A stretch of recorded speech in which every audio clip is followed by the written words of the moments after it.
Je m'appelle Lebeau Cédric, j'ai 38 ans et je suis responsable atelier.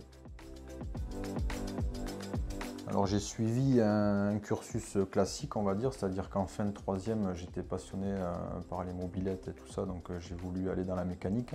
Et ils m'ont dit qu'ils cherchaient beaucoup de mécaniciens poids lourds et que c'est vrai que la branche du poids lourd était très peu connue et ils avaient peu de monde. Donc au final, en discutant avec cette personne-là, qui est toujours actuellement, j'ai décidé de prendre du poids lourd. Ouais. Je suis rentré en septembre du coup 2002 chez Alvarez. Ouais. Et voilà, ouais, le premier jour, ouais, je m'en souviens. Ouais. Ouais.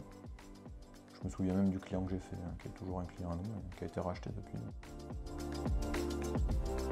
Mais c'est un métier, oui, qui me plaît parce qu'après il y a un peu de contact avec les gens et du coup encadrer les personnes derrière, ça me plaît, ouais, tout à fait. Ouais.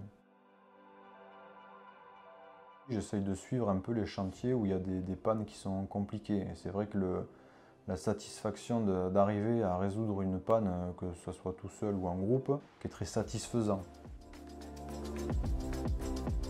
On a la chance d'avoir une entreprise qui est récente, enfin le garage. Moi j'ai commencé dans un ancien garage qui c'était pas du tout la même chose. On essaye de le maintenir propre et c'est vrai qu'on a des conditions de travail qui sont, pour quelqu'un qui aime la mécanique, c'est voilà, travailler dans ces conditions-là. On a quand même un garage qui est chauffé. L'ambiance au travail, ouais, je trouve ça important quand on se lève le matin et qu'on n'a pas mal au ventre pour venir au travail. C'est ça qui me plaît, c'est-à-dire que c'est une entreprise qui est basée sur l'humain et je trouve ça bien. Ouais. La fierté, c'est d'arriver à être responsable de Mont-de-Marsanville. Depuis le début, je me suis toujours investi dans l'entreprise à fond pour arriver à ce terme, on va dire, parce que pour moi, c'est la plus haute évolution à laquelle je peux prétendre.